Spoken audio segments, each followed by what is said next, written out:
Et si on prenait un moment pour réfléchir à ce qui se passe vraiment quand on arrête de courir après une femme?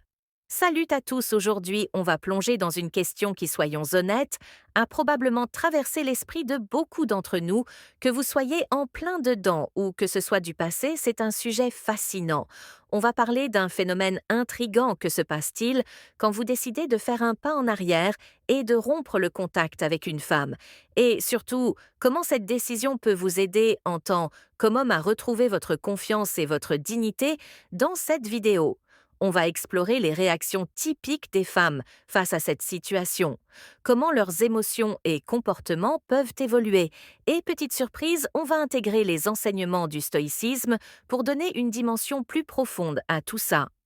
Alors, embarquez avec moi dans cette exploration, on va décortiquer ces situations, partager des stratégies et découvrir comment transformer ces expériences en opportuns pour grandir et renforcer votre estime personnelle.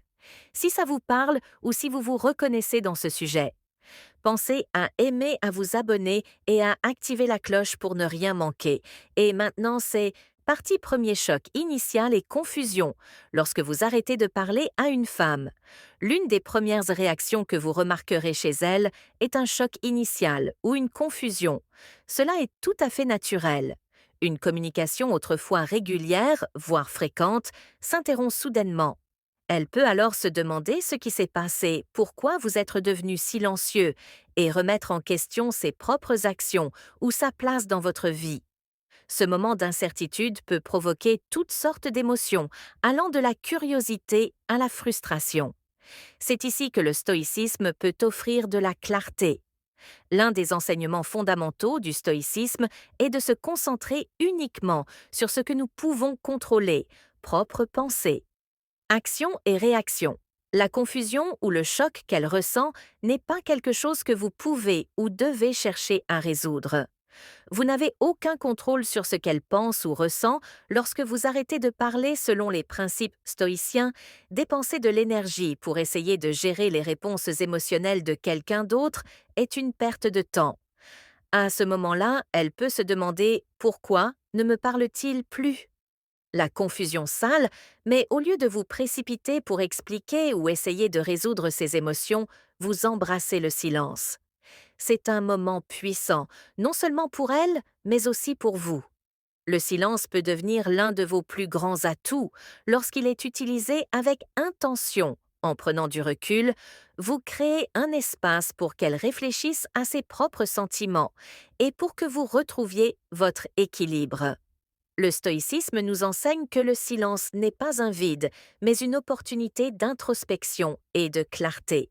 Dans cette pause, vous pouvez observer vos propres émotions, lâcher prise sur le besoin de poursuite ou de validation, et rester ferme, non par indifférence, mais par reconnaissance, que vous ne pouvez pas contrôler ces réactions d'eux-mêmes. Réflexion sur la relation lorsque vous arrêtez de parler ou de poursuivre une femme, elle pourrait être confuse ou surprise, car les gens réagissent souvent lorsqu'une dynamique familière change soudainement dans son esprit. Elle pourrait rejouer les événements, conversations et interactions pour essayer de comprendre ce qui a causé ce changement. Cette période est marquée par une réflexion de sa part, se demander ce qui a mal tourné, questionner son rôle dans la situation et envisager si elle a fait quelque chose pour provoquer ce silence. Imaginez que vous lui envoyez constamment des messages, que vous initiez toujours les plans et cherchez sans cesse son attention lorsque vous arrêtez ce comportement. Il est probable qu'elle le remarque au lieu de vous inquiéter de savoir si elle reviendra. Utilisez ce temps pour vous tourner vers. Vous-même vous êtes-vous perdu dans la poursuite de son attention? Avez-vous compromis vos propres limites ou valeurs juste pour maintenir cette connexion?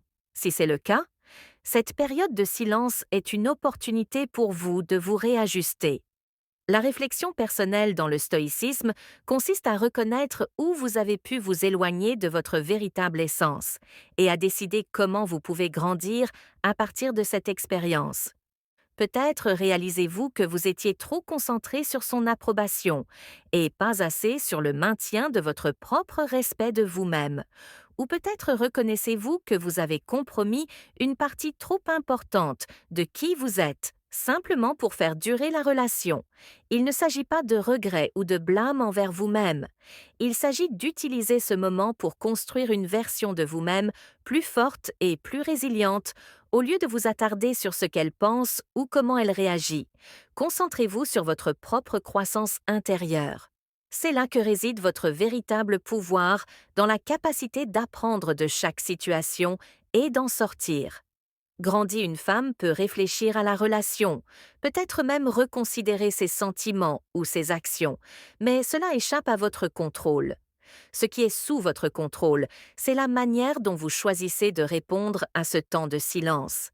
Allez-vous l'utiliser pour se grandir, pour vous aligner davantage sur vos valeurs et vos besoins? C'est ce qu'un stoïcien ferait. Il ne resterait pas à attendre un message ou à espérer une réconciliation.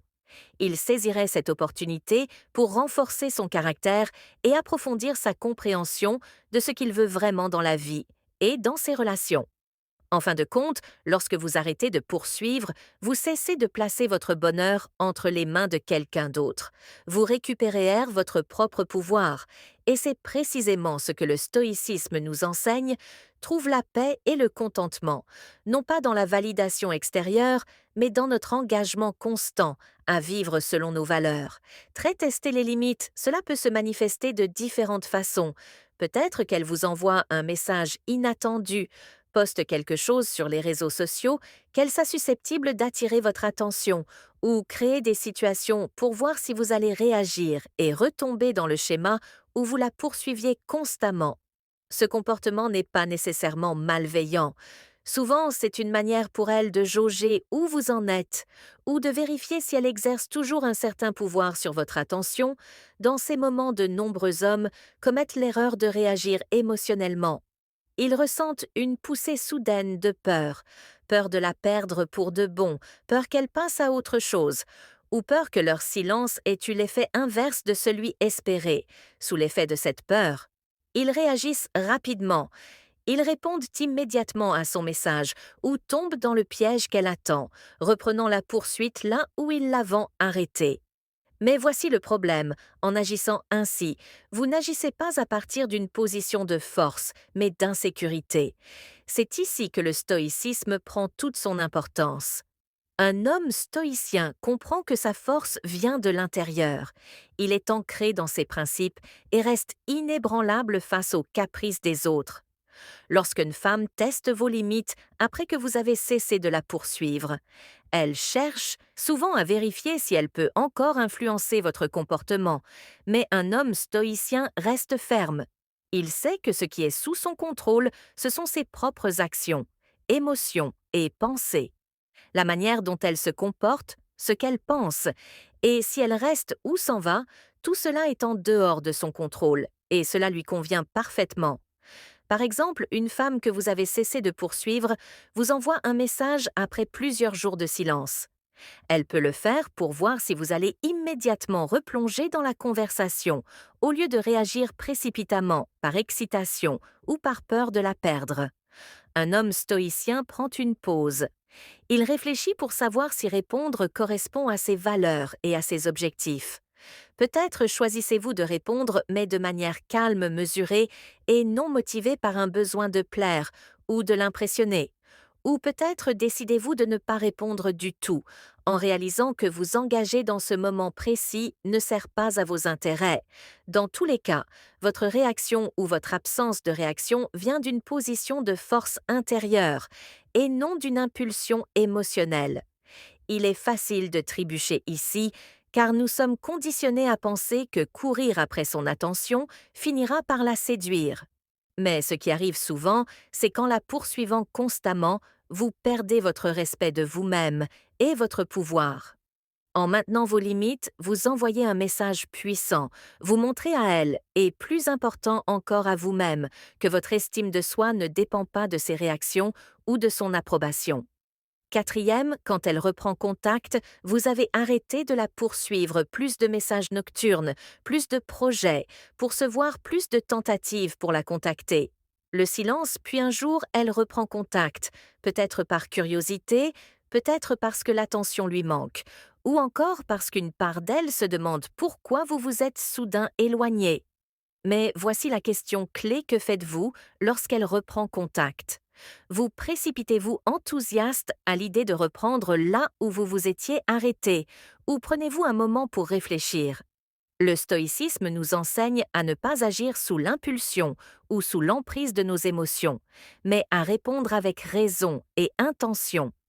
Lorsqu'elle reprend contact, ne laissez pas vos sentiments immédiats prendre le dessus. Oui, vous pourriez ressentir de l'excitation ou même de l'espoir à l'idée de raviver la connexion, mais le stoïcisme nous rappelle quelque chose de crucial.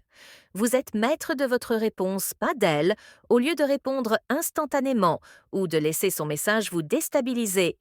Prenez un moment, respirez, réfléchissez à ce qui motive réellement son message.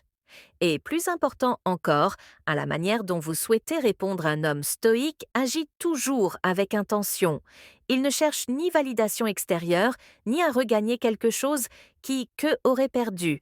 Il cherche la clarté dans ses propres actions et intentions. Par exemple, si elle vous envoie un message simple comme «Salut, ça fait un moment, comment vas-tu l'ancien?» Vous aurez pu voir cela comme une invitation à reprendre la conversation et à ravivre ce qui vous manquait. Mais maintenant guidé par les principes stoïciens, vous répondez calmement, sans aucune trace de désespoir. Je vais bien, merci. J'espère que toi aussi, une réponse courte respectueuse, posée en ne vous laissant pas emporter par vos émotions ou par l'espoir de raviver une ancienne connexion, vous préservez votre dignité et votre respect de vous-même. Le stoïcisme enseigne de se concentrer sur ce que nous pouvons contrôler, nos réactions, nos pensées et nos actions. Vous ne pouvez pas contrôler les raisons pour lesquelles elle reprend contact. Vous ne pouvez pas non plus contrôler ce qu'elle espère retirer de la conversation, mais vous pouvez contrôler la manière dont vous choisissez de répondre, et cette réponse doit toujours refléter votre force intérieure et non un attachement persistant ou un besoin d'approbation de sa part. J'espère que ce message t'a été utile. Si tu as aimé la vidéo, je te serais reconnaissant de laisser un j'aime et de t'abonner. Si tu te retrouves sans mots, écris.